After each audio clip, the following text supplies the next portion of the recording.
Hello everybody, Lost Galaxy Jim here with not another game. You're like, what? There's a game on the screen, what are you talking about? Thing is, I've already played this game. And I have theories and hypotheses bouncing around my head about the game. So unfortunately, I will not be playing this game, due to its story-heavy nature and my own personal experience with RPGs of the like, is that I heavily like to play them by myself. It's one of those things where I don't like to record it because, one, it's just not something I enjoy to do. Like, I can record like Nemesis Lockdown and be fine, but recording like Fallout 4 would be not. So anyway, this is extreme warning that I will be going into spoilers about the game, like very big plot heavy spoilers.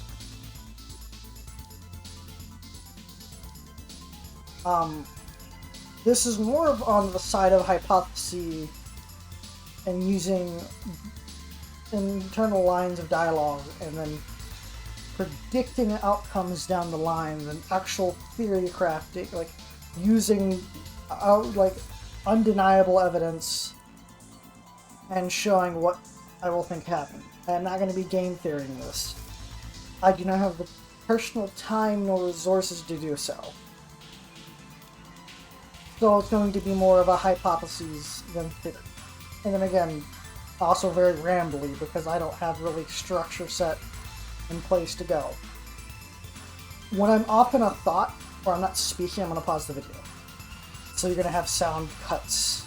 Although I'm also going back and forth to that, be like, well, cutting between the music and stuff is not going to be fun. Now, again, the final warning. What I'm about to click is I'm about to click extras. If you have not played this game, extras is very spoiler heavy for the first 2 chapters and the prologue that's currently out. Because the game is still in development. It's been in development forever, but it seems like our next few months will be coming out.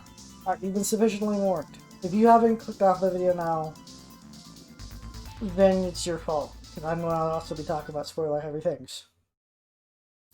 Now, my experience with this game, I went through the Persia Almond run, which is catering towards the engineer and Frisia, I can't say her name.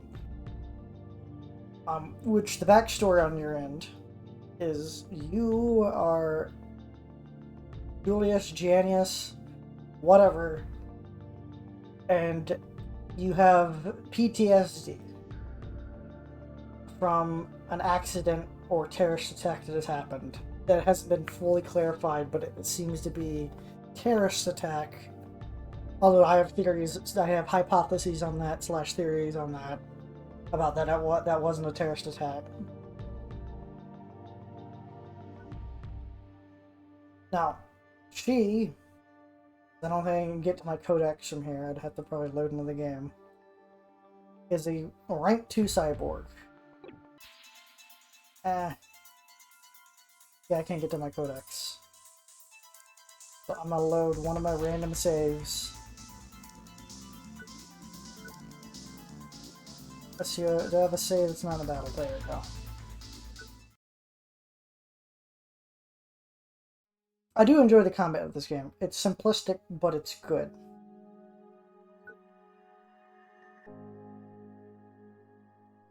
I would have to get into a conversation. So let me find a no, there's the codex.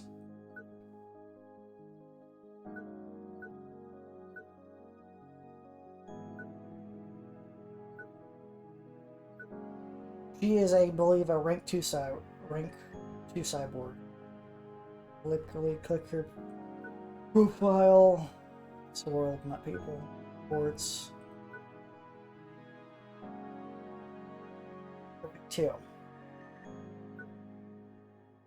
A rank 2 cyborg consists of 1 or 2 processing or cosmetic moderate augmentations that comprise more than 50% of the person's body. Example, cybernetic legs and skeletal reinforcement. Which is revealed that she had lost her full memory of who she was, or most of her personality. She has quirks and bleed through of, like, as the brain, it's not a full hard reset thing when you lose your memory of muscle, like internal brain neuron memory, where it's like you'll do quirks of your thing because you've been doing that your entire life. Kind of thing. Not a brain doctor can exactly explain it to you. So she acts very eccentric and very obsessive on her stature. To the nth degree, to near health detriment. She constantly has someone worrying about her health, the engineer, due to, or like making sure to check up on her and at times even force feed her because of the extreme obsession she has with researching. And being near underweight. Now, I already forgotten where the hell I'm going with this. I'm just talking about the character. Okay, yes, that was the first run. And my observations with that is that both the main character and this character are both having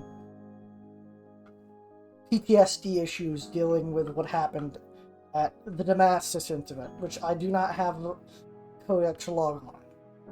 I don't believe.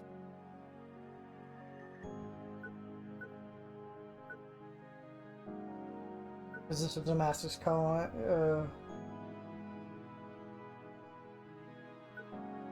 Unfortunately, do not have a report on it. So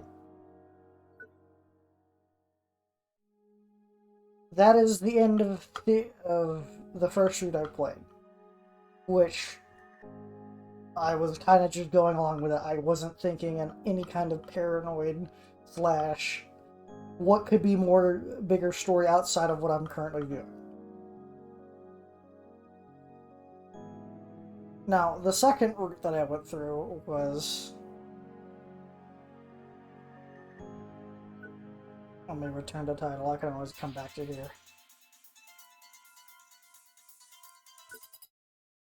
Which, most of how the story goes is the majority of everything will be similar. Like, there's a similar linear style path. Like, you're going to be doing Operation 1 and Operation 2. So if you switch between, like, let's say from Fraser to Jean, you're going to be doing, there's going to be other missions available, like, in between the major operations, but the major operations are going to be 90% similar. Like, certain dialogue will change due to who's with you, and also certain missions beforehand that you do for them that are for this character might influence the next event.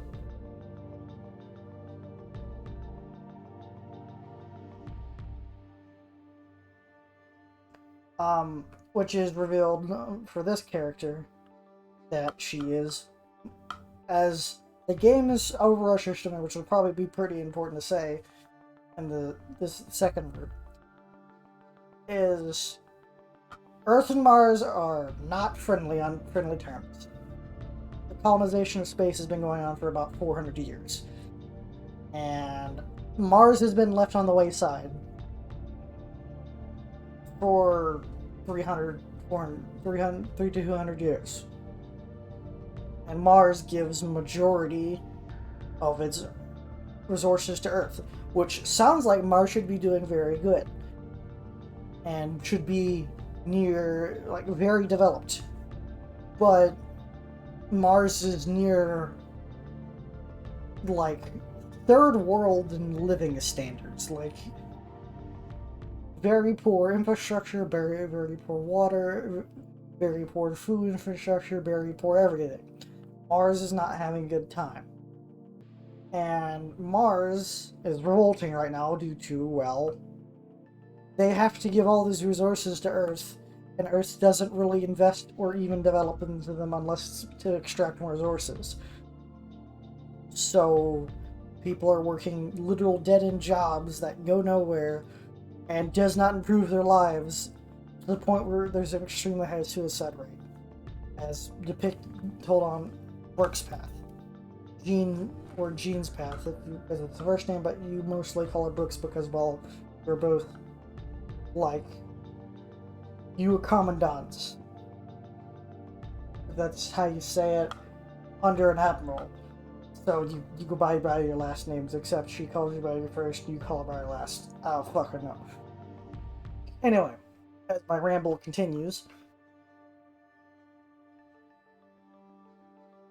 Earth is near utopia due to Mars' minerals and some like very minute amounts of minerals coming from the asteroid belt.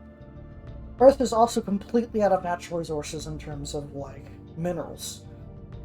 It has been mostly used up to, well, create this really nice world. Earth's main two exports is food, and the second I didn't even think would ever become a thing is wood, because food and wood are both renewable exports. You could infinitely grow wood and food and sell them away. And that food and wood is sold to the outer colonies, which there are 6, probably more. There's like 3 that are talked about, which is Neo whatever. Let me load into the game real quick.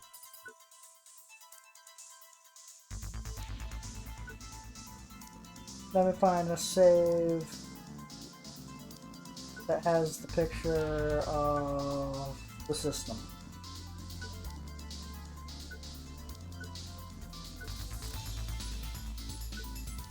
Nope. Nope. Oh, that's the end of the route. Okay.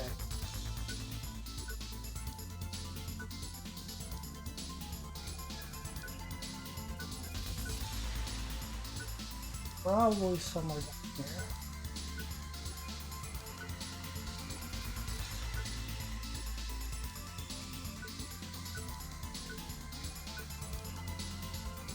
There we go.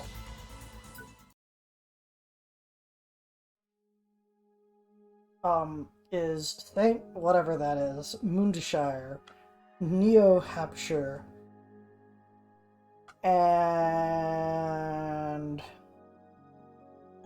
that's now these other 2 are shipyards, like massive orbital shipyards, and this is a colony in development.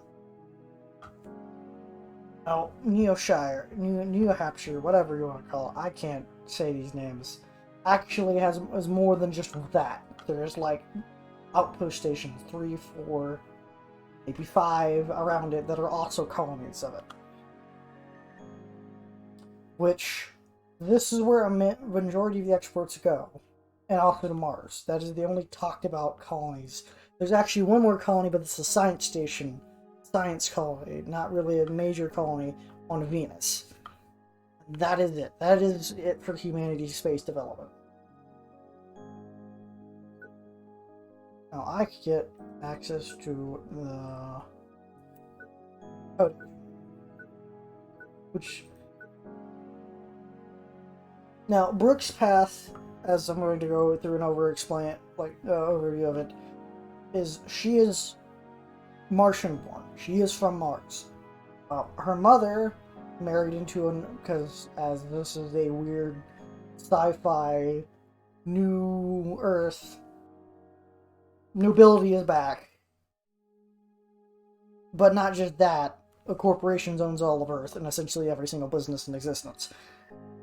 Mars is, I think, the only exception in terms of certain businesses are stronghold away because, well, it's a poor dirtball that no one cares about.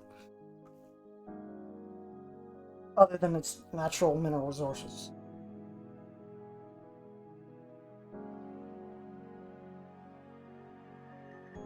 So, that lady marries into a nobility of Earth and then moves to Earth, which then she joins up with the fleet to escape her father, that kind of thing. Da da da da. Personal and interpersonal drama. Now, I've only gone through 3 of the routes of this game, out of the possible, I think, 7, because I have only a limited amount of time to play this game. And it gets very same, because I wanted to check out one route on each path to see what it would be like.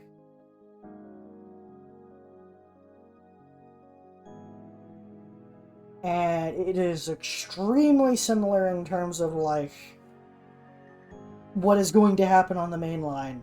And it's just the slight side extra content that changes somewhat, like, massively.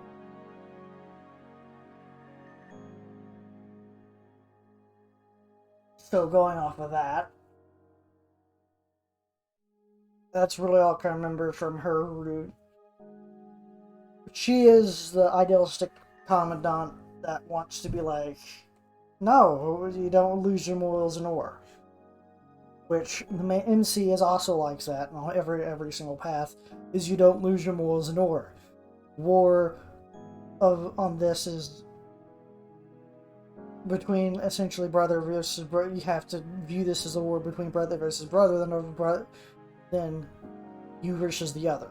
Because if you get set into the mindset in this war where it's you versus the other, you'll start to do unspeakable acts against them because you don't consider them to be on your side.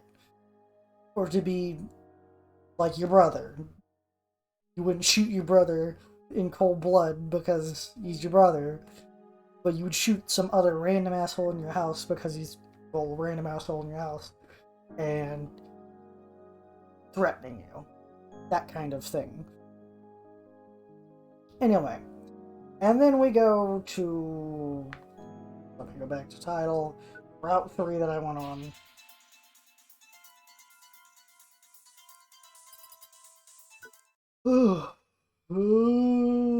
Route 3, which is Claire and Ashton. Which is spunky, whatever, Helms, like, not Helms, but like CIC head officer that helps you do a thing. Like, she is like your head of CIC. Control, information, command, informational control, I don't remember. I don't remember the jargon, anyway. Her path is actually a little bit interesting and gives me, like, theory jump-off points. Which is one thing I didn't find out until actually accidentally going not on her path, but Brooks's path. Because if you go Brooks's path early, there's something that'll happen. I'll talk about that later. Jesus, how long has this video been already? Me just rambling. Okay. On Claire's path, everything happens normally. Until Major Operation 2. Which I think it's Major Operation 2. Yes, Major Operation 2. Where you're going to scout Neo Hampshire or whatever station. Due to that's been taken by the Martian Confederation, whatever they want to call themselves, Ares Confederation. Anyway. It is revealed, hey, major plot twister, which it happens in every single one. The enemy has a dreadnought. And that is their only hope at countering your dreadnought, which your dreadnought's sleeker and smaller and more maneuverable because it is the brand new generation of ship. It's the first of its kind. And this character completely breaks character from what we know of her and refuses orders to the nth degree of like, no, we need to attack this thing. We need to, because you can't kill it through normal anime fashion style. It's the boss being revealed early and then it getting away, even though you could theoretically kill him right there, and then it probably end this thing early. Because if you get near to destroying it, it runs away. It hits system speed and goes off into the distance. Which system speed just means it goes as fast as you can physically go before the ship would rip apart. Which, the reason why we have to break off the attack on the Dreadnought is because the entire enemy fleet shows up. To be like, no, you're not killing our Dreadnought, are you stupid? And so your character, the captain, makes a tough call of like, okay, I could kill this thing right now and probably get myself killed, or kill the entire enemy fleet, or have to fend off against the entire enemy fleet until my reinforcements show up. Which, I have a feeling, if there was an option to keep fighting the Dreadnought and then fight the enemy fleet, it would have been fine. Because I would abuse combat a lot. Or I didn't even abuse combat. I was just a good commander in my thinking.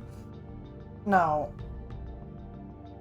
if there's a harder difficulty, I would be interested in playing it.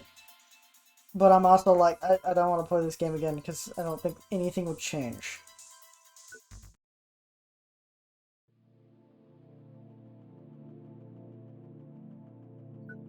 Because there's only 3 difficulties, which is normal, story, and arcade. And you get an option between a male and female protagonist, which I've only played on the male side because my assumption is nothing's going to change the female other than the father of the character calling you their daughter instead of their son. So that kind of thing. Anyway, she has a shit fit that the captain, or not, like, she just has an outburst. It's like, no, you must kill it now.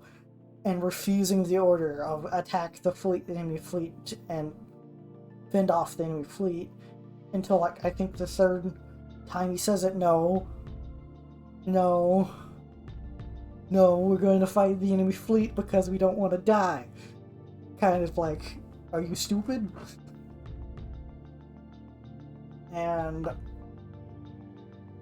she has a second outburst before the end of the game, before the end of what's available. Let me think.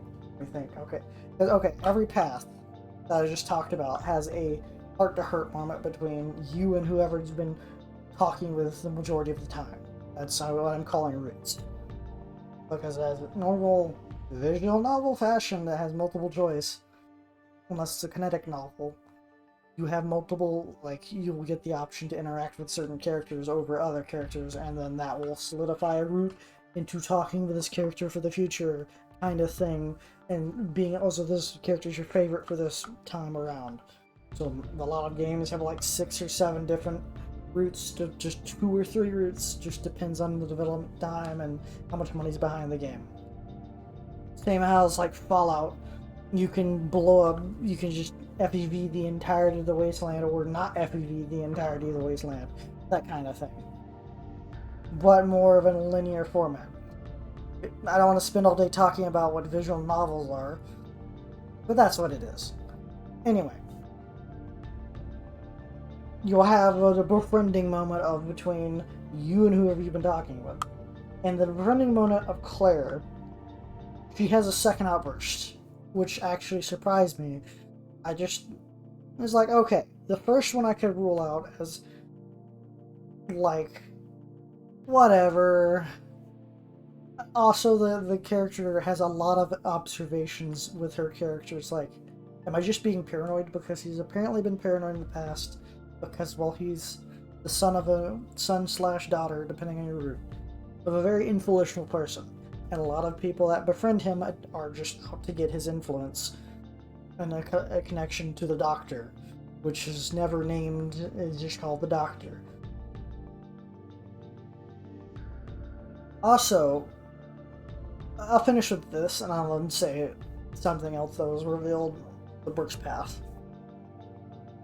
Okay, her second outburst is claiming that the Mars Federation, or Confederation, or whatever they want to call themselves, was the outright enemy to mankind, or to humanity, and needed to be destroyed.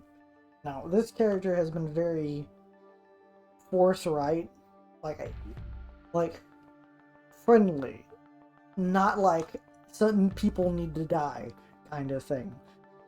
And taking this very hard stance of they need to die was like very out of left field, it seemed. So there is a hypothesis which this goes into, let me put my tinfoil hat theory on, that because in talking about all of this, you have to get implanted with Sigil Corp whatever technology.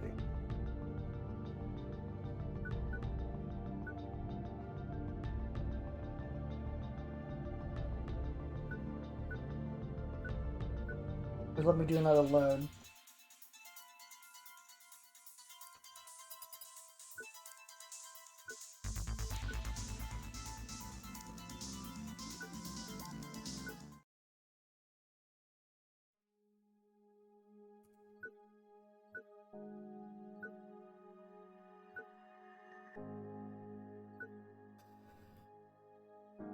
Because every member of the fleet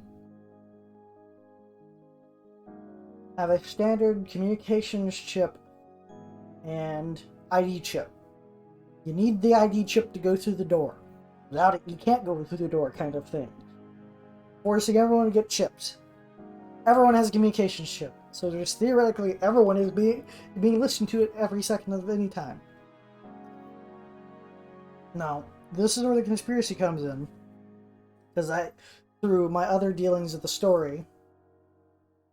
Alright, I'm going to show that for an absolute 1 second before I say this other thing that will then sound insane and like off topic. Is on Brooks Path, you remember more about your incident than you would normally in any other path. It's either that or it's on a Claire path. I can't remember. It's been like a hot minute, like maybe a day or two.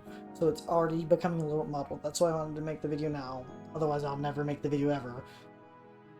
Is you, Frisia, and your friend, the guy that was in the incident, which was considered a terrorist attack by Martian separatists,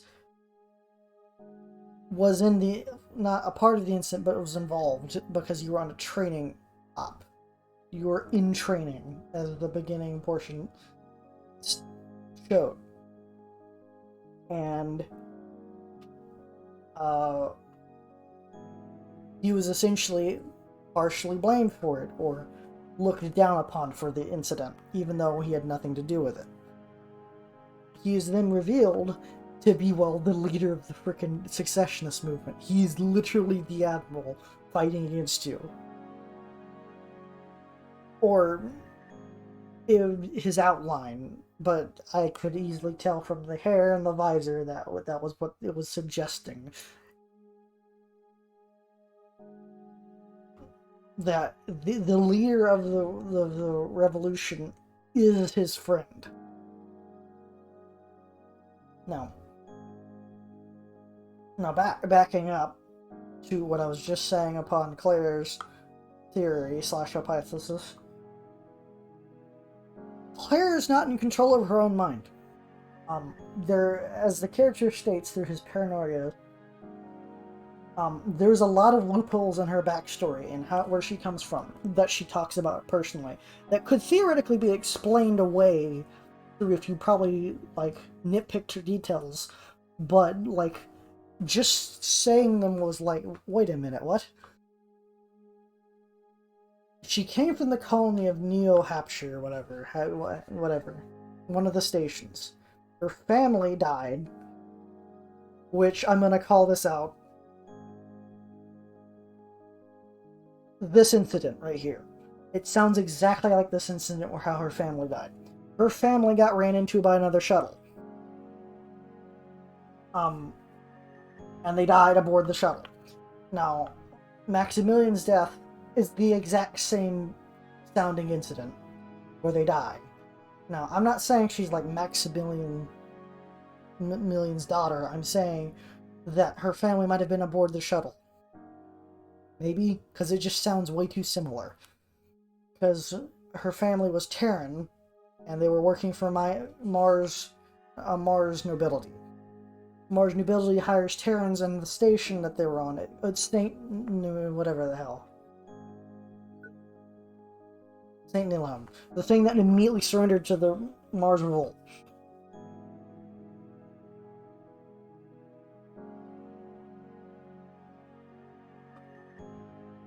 Her family died pretty basically, as she explained, because she gives no detail on how her family died. She just said they died when a shuttle crashed into their shuttle.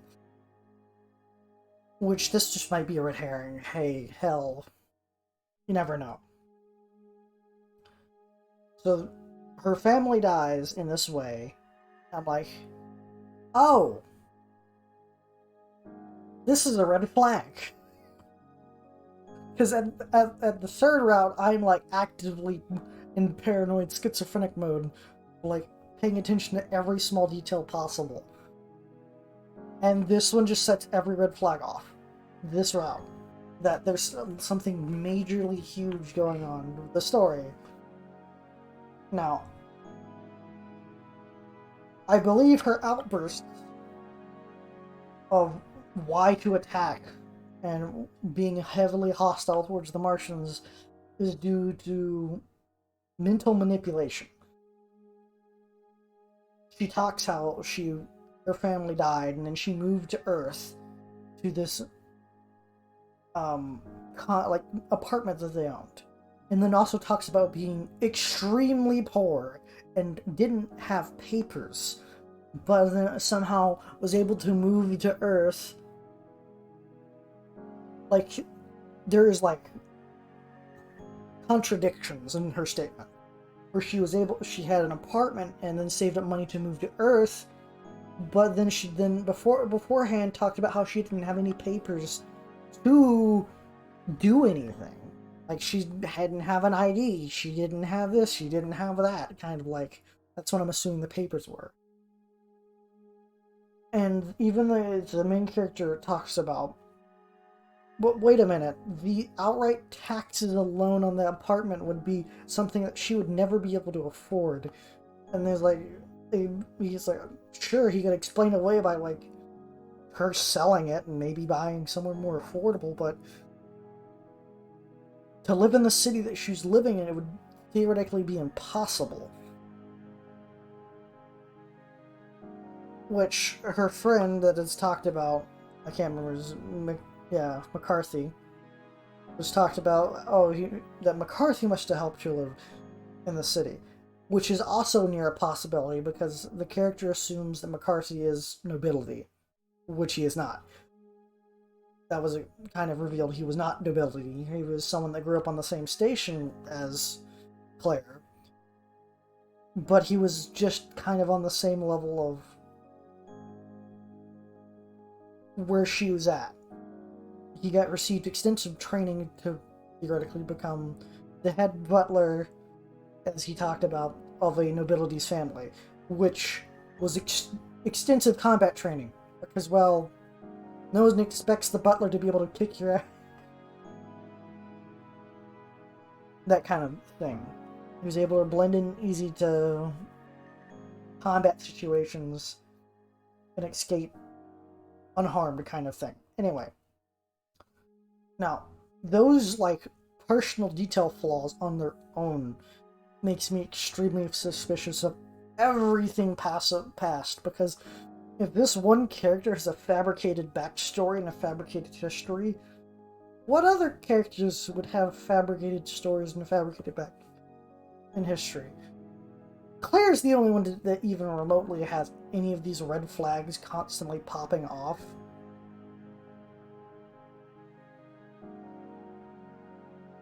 That I'm like, wait a minute. Which, it only happens in the befriending segment. That the red flag, that's the one I'm like, okay, massive red flag. Is that, I think what Claire's going to turn out to be, whether being accidentally being revealed or being a twist down this line, is she's a plant from the corporation. An unwilling plant. due to mental manipulation and mind control. And that's what I'm also going to assume is why there's the observation that, oh, she has to wear this certain piece of equipment because, well, heyo, her body is unable to take the implant correctly. Which I'm like, that doesn't sound right on paper. Maybe they could have some kind of like weird argument that her anatomical abnormality prevents this, but I'm just like, And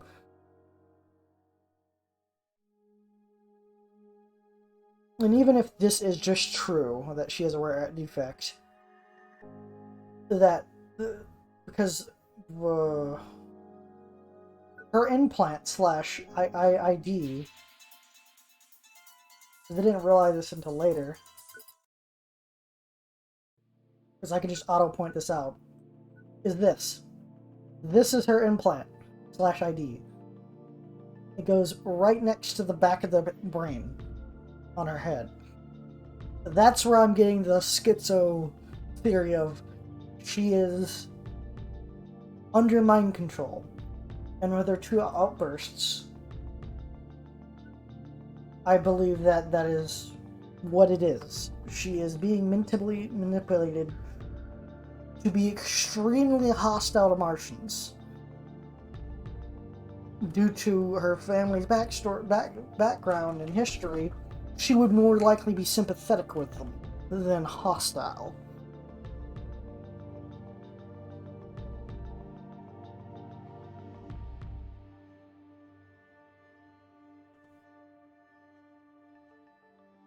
Now this is the... I don't know what this is. I don't know why it's here. There's probably some theory crafting you can put on for this section, because why would there be this section alone? This all here is from what I remember, I think community made these charts, so ignore them.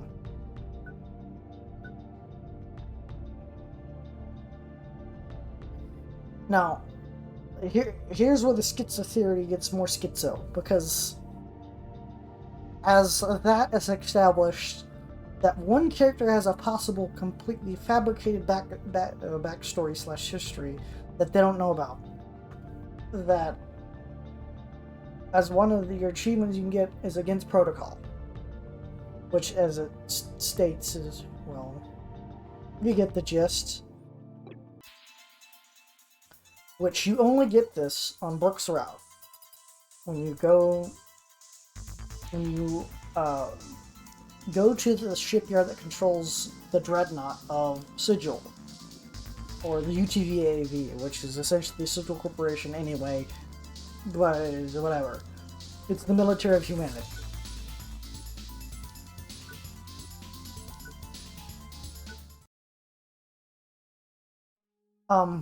If you go there early and you win, or you have to win, otherwise the game ends, because, well, dying is not really an option. You get the option to talk to Brooks again, or like not talk to her, but like say, hey, did you hold off on the report? We don't know what this is going to do to negotiations. And you can't. You physically can't. You immediately forget that you wanted to do that and be like, whatever. Your character forgets what they wanted to do. So, I have a theory. The schizo theory is that Janius, Julius, or whatever his name is a rank 4 cyborg. I'm assuming he nearly died in the incident. The terrorist attack incident. And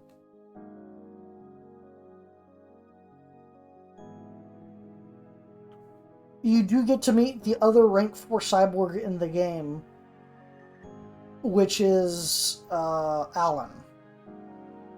He's with Brooks. Alan is another rank 4 cyborg. I don't know if you'd on his path, if you reveal more about the game, more about the other cyborgs. Maybe Yanis is the only unknown rank 4 cyborg. Now, either the game is not shown that he's a rank 4 cyborg, or Janius physically doesn't know that he's a rank 4 cyborg.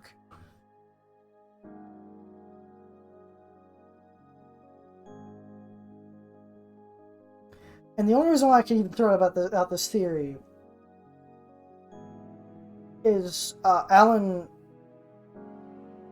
because unless I'm completely wrong and it just said rank 3 and I'm just like out applying rank 4. Actually, no, wait, no, wait, it's in the reports. It literally talks about it, because that's the only reason why I even know about it being rank 4 cyborg.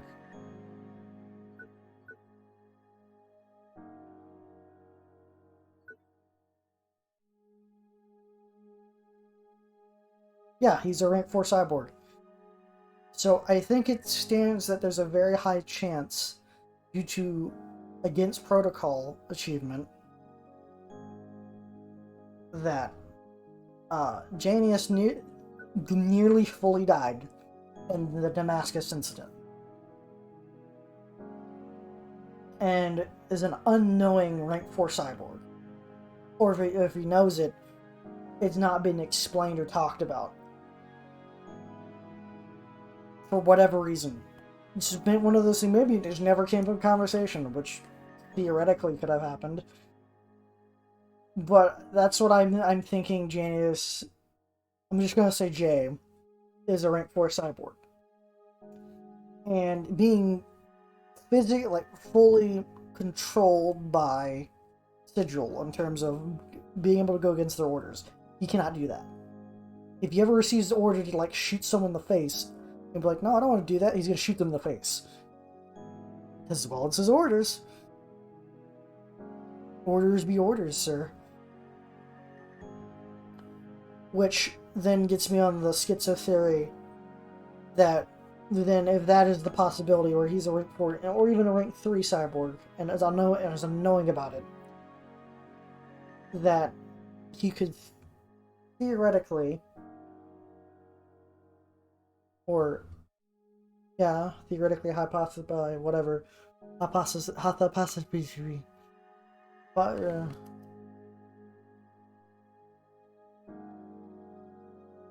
hypothesis. Can't even say the word now. Whatever.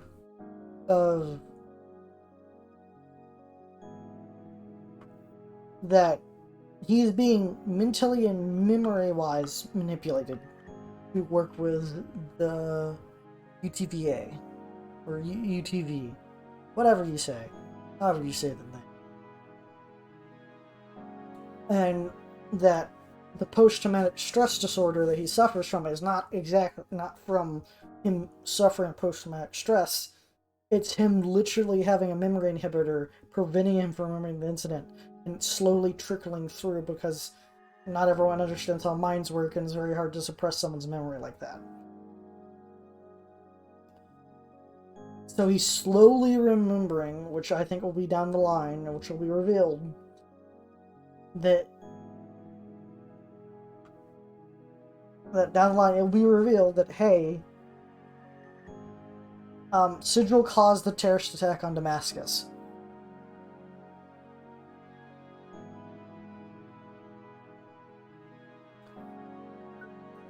Yeah, Damascus Academy.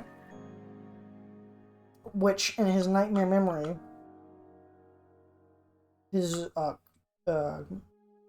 ship and the training exercise was attacked by an exoframe. That exoframe looks very similar to the exoframe on your ship on Sierra. It looks like a very early model of Lapsus.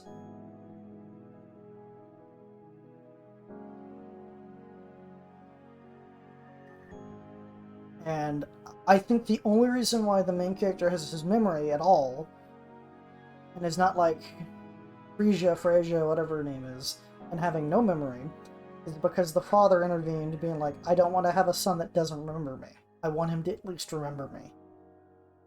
And that is the only reason why you have your memory, because I think you, in Freyja, remembered too much, or you knew too much about the situation.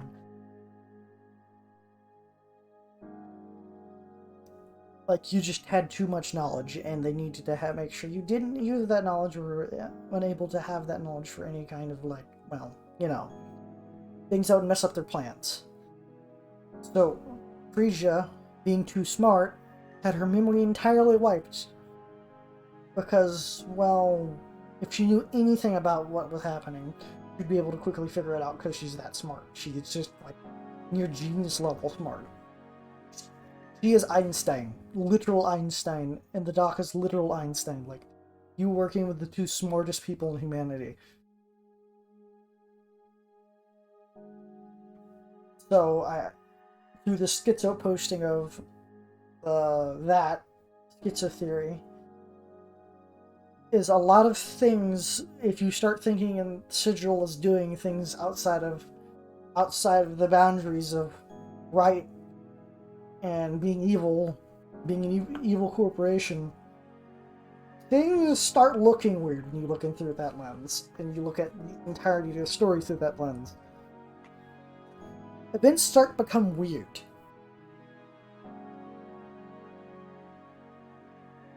Because now we get into the next level of schizo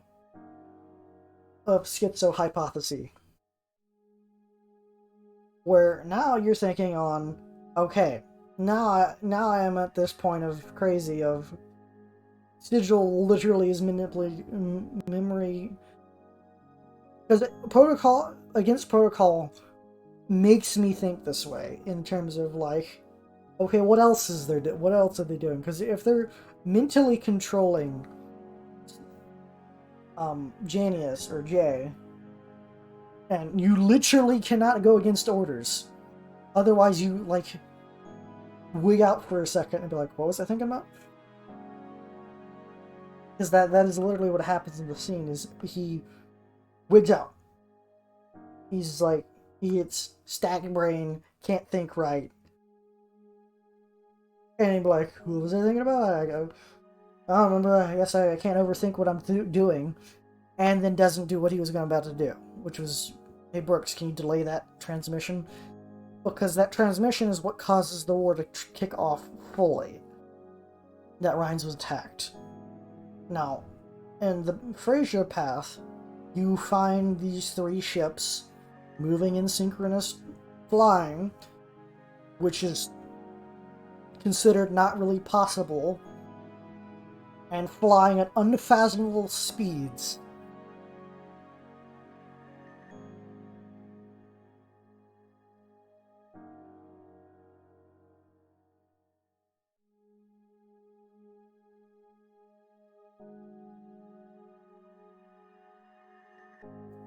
Alright, now we got to that level of schizo, and that Jay is now like up rank for Cyborg, and the bad things are happening.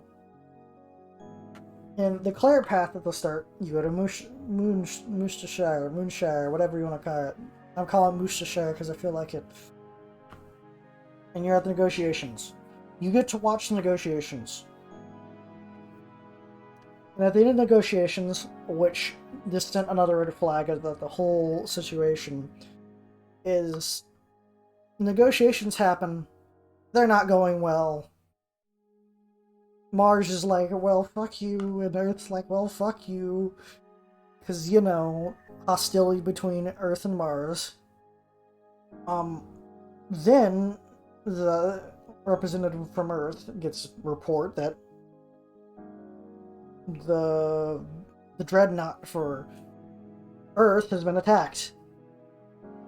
And it was all a ruse or something. So he's like, this was just a trap for me. You came here to trap me. Which the Martian Admiral, the guy that's the entire charge of this thing, is like, what? Kind of like confused what's happening. And he orders the fleet, Earth's fleet, to attack Mars, or vice versa, whatever. Hostilities kick off. Doesn't matter who fired the first shot, battle's going. So Mars is, well, 3 times the size of what the Earth's delegation fleet is, just massively outnumbering them due to, well, Earth is very like, well, actually, my technological superiority prevents your numbers from beating me. which is a very bad stance to ever take ever. Unless you are literally fighting cavemen with laser rifles, you'd never take that stance ever inside of space combat. So they're outnumbered like 1 to 4, being near 4 times their size, just outright, or even larger. I can't remember. Just the Armada of Mars was massive. Now,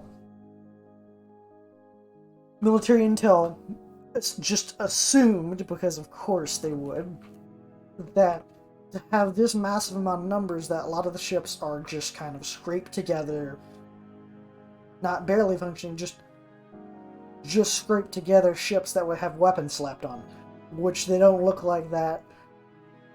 But like, oh, just outwardly they look good, but inwardly they're probably terrible. So Earth fleet takes a very like, we're going to only send like 1/10 of the force to fight, like negotiate, which was a really, really freaking bad idea. Anyway, that red flag pops up where it's like, well, it seems like the enemy admiral didn't even order for that to happen. So I think that Mars came to Earth to force a negotiation to happen about its independence and sovereignty and improving its conditions. Due to the last peace, as revealed like 8 times that they tried peacefully, it didn't work. And guerrilla warfare has been happening on Mars due to assassinations, terrorist attacks, that sort of like, against anyone that would even advocate for better conditions.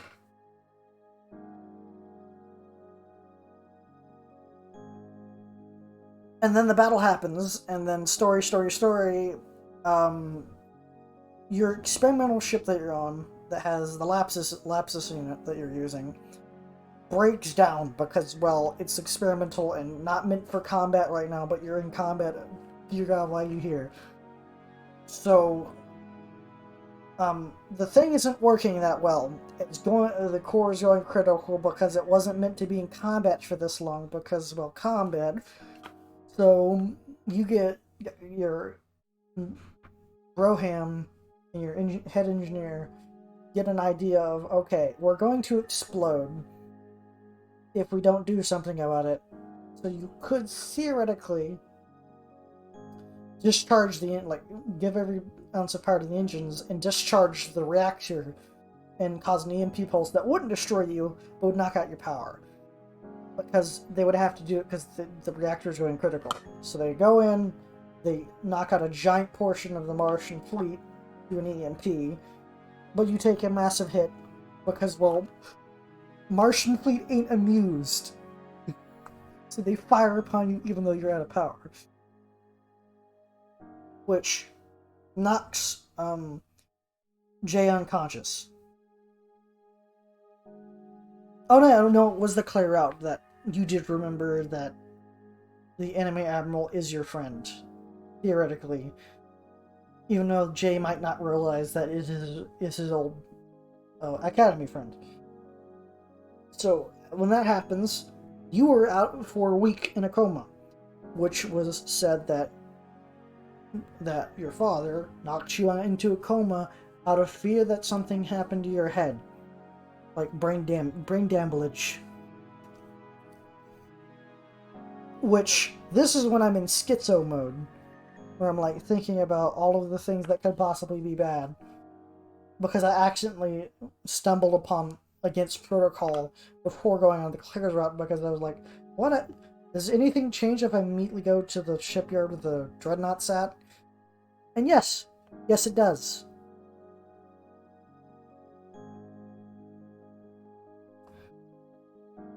So, in the Moonshire path, or the Claire path, this is where I'm like, they didn't knock him unconscious because they didn't put him in coma because he needed to be in coma. They put him in coma because they were very concerned that his memory inhibitor, whatever's blocking his memory, has been disabled, and he's going to remember everything when he wakes up. After because he lost consciousness and then woke up. They're concerned that he was going to, well, remember all of the things that happened, and that how Shield Corp is evil, and that he needs to sabotage them at every turn, and also not work for them, because I'm assuming that's also where his memory inhibitor is probably the thing that makes him loyal to the corporation. Anyway,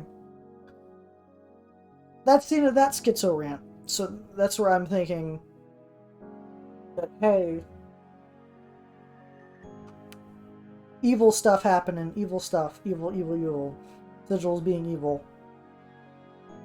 And through the Fraser path that now we have this context of Sigils possibly a big evil corporation doing things because, of course, the ships that were moving very fast, going vroom, vroom, vroom, that were from the Martians. Now, this is the next schizo theory, is actually from Sigil, and there was a test run of the new ships, new fake Martian ships, and they're planning to do terrorist attacks with them to justify, justifying, because I'm going to assume this is what's going to happen. They're going to increasingly hit themselves. Sigil's going to hit themselves with harder and harder terrorist attacks to then justify using bigger and more lethal force against their enemy. Like, Sigil's going to essentially 9/11 themselves multiple times and be like, well, they're 9/11ing us. We need to glass them to prevent them from doing this to us. Kind of like logic. Because in the Brooks path, the reason, in both the early arrival and the distress signal,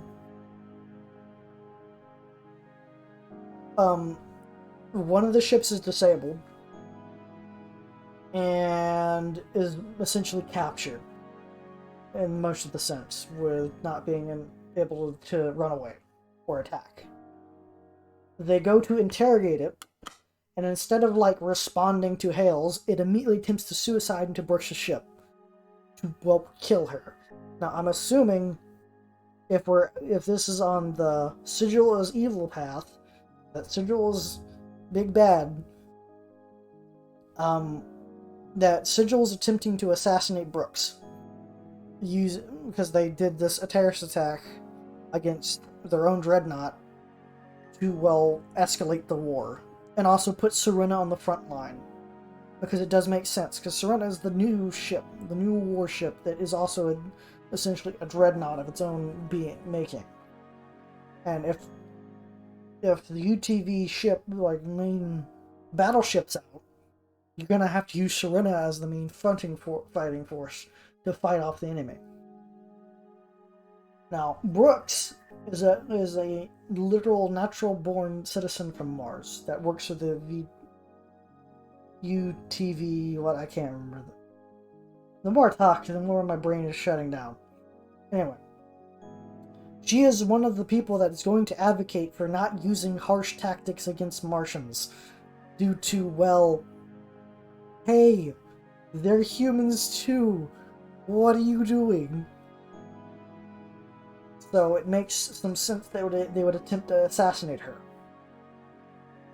And due to the Martian ships not even responding to hails, I'm going to assume it's advanced AI.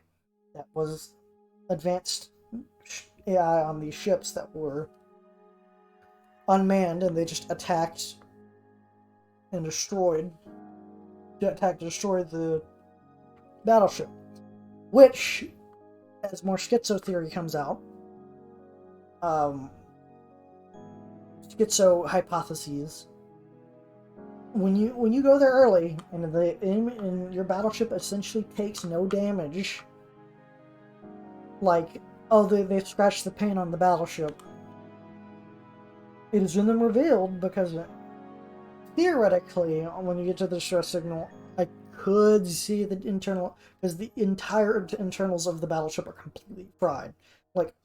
permanently fried. Like, they have to replace every single internal component. And it's going to take 4 years to fix the ship. To, well, refit the ship to work.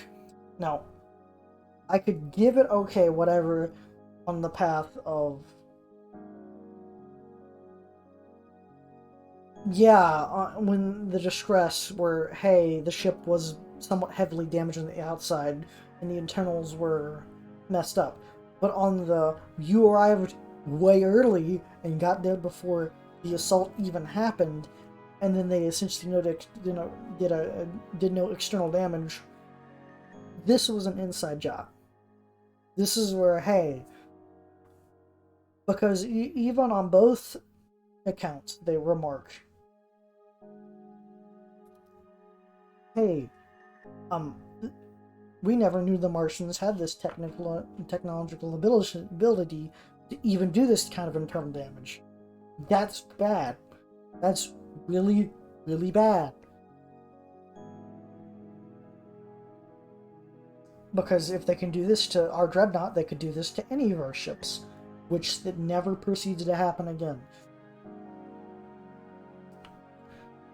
Now, more schizo theory.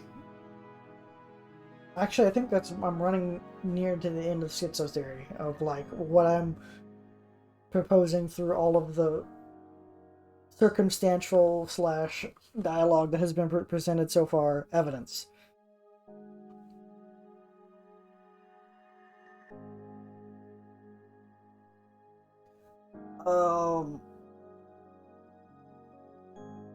Also, yeah, the final thing is the ships and the attacks that were like, what? How did they do this? On both the Dreadnought and the other points of attack. They seem to be unmanned attacks, because if Mars had the ability to do these attacks again, they would be hitting the backlines of their enemy's supply to disrupt them. But they never do it again in the next two operations, which makes me think that Sigil Corporation is behind this war, and that they are constantly pushing Mars to the brink of destruction and near utter misery to then force them to fight Earth, giving Earth a rallying cry to fight something. Why look internal when you have an enemy to fight in your front? Kind of thinking. So I think Sigil is wanting this war, because it's going to allow them to crush another attempt at freedom for Mars. That is the end of what I've seen from the game so far, what knowledge I've gleaned, and what thoughts I can gather. My predictions for the future of this game. I believe there's at some point going to be a twist where it gets revealed that, hey, not as all that it seems. They're kind of working for assholes.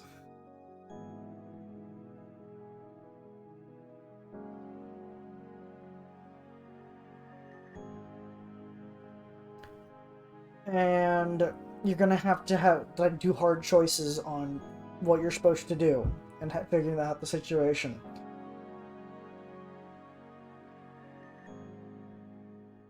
And then finding out Claire's a plant, because yes, Claire has been mentally and memorily modified to be likable to you and get close to the character, or at least to get into the inner circle of their friends, and then report directly what you're saying to Sigil.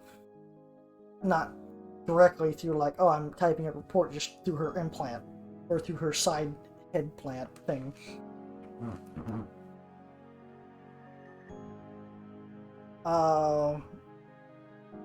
Other than that, the only other data I can go off is like, metadata things on how this game was supposed to be structured, which this is all like outside conjecture, I guess. Is this game is going to have 10 chapters with multiple endings on how everything will end.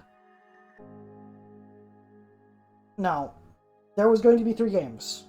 There was going to be Serena 1, which was the prologue, the two chapters, and then a third chapter released. Now it's going to... And then there was going to be a Serena 2, Sierra Ops 2, Serena, Sierra. They gave the rest of the 10 chapters, and then the endings.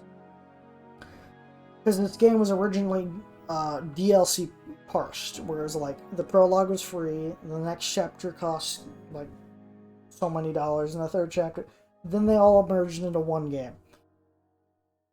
Because the new plan is to then release, because you buy this game, and then when the full game releases, it's going to be $20-something, whatever. And then Sierra 2, Ops 2, is New Game Plus, with all 10 chapters, plus a new finale, or new, like, endings, I'm going to assuming. I'm assuming that what's going to happen is it's going to get revealed timey-wimey shit. Like, either timey-wimey shit, or this is all a simulation. And then the Sierra Ops 2 is the not in the simulation anymore. You're out of the simulation, and what was predicted about what to happen, and how you were going to resist, and then you have to figure out how to resist, even though they know how you're going to resist, kind of thing. Also, New Game Plus, with all of the upgrades and all of the ridiculousness that you have on your ship, wouldn't make sense. Unless it was timey-wimey shit, where it's like, oh, I literally have this dreadnought that is near fully upgraded, so die in a fire.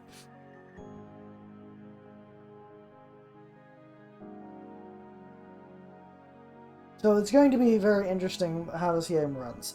Will I play it for this channel? Absolutely not. This game would take too much time to personally play. And two, I don't enjoy recording these games.